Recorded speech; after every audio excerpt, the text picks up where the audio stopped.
સરદાર ગુર્જરી ડિજિટલમાં મહત્વના સમાચારો પર એક નજર. કેનેડા થઈ અમેરિકામાં ઘૂસવાની લાઈમાં અઝરબૈજાનમાં બંધક બનાવાયેલા ઝાંખરિયાનો યુવાન અને કંથારિયાની યુવતીનો હેમખેમ છુટકારો. પેટલાદના ધૈર્યપુરા ગામે ફોર્મ નંબર 7 ભરી 226 જીવતા મતદારોને મૃત બતાવતા હોબાળો. ઠાસરાના પિલોલ સરદાર ગ્રામ કેળવણી મંડળે ગેરકાયદેસર લાખો રૂપિયાના વૃક્ષો કાપી નંખાયાનો ઉહાપો.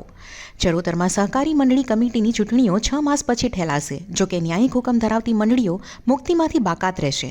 મહુદાના અલીણામાં પીવાના પાણીની સમસ્યાને લઈને ગ્રામજનોનો પંચાયતનો ઘેરાવો.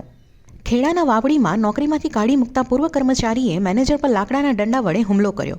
મહેમદાવાદમાં ભાડે લીધેલી ગાડીઓ પોતાની હોવાની કહી વેચવાના બહાને 7.75 લાખની છેતરપિંડી. અલારસામાં એટ્રોસિટીના કેસમાં સમાધાન બાબતે 2 પરિવારો વચ્ચે મારામારી, 2ને ઈજા. અલીણામાં મિત્રતામાં 7 લાખ ઉછીના પેટેનો ચેક રિટર્ન કેસમાં આરોપીને 3 માસની કેદ. તારાપુરના 60 ગામની ડેરીમાંથી 20,000ની મત્તાની ચોરી.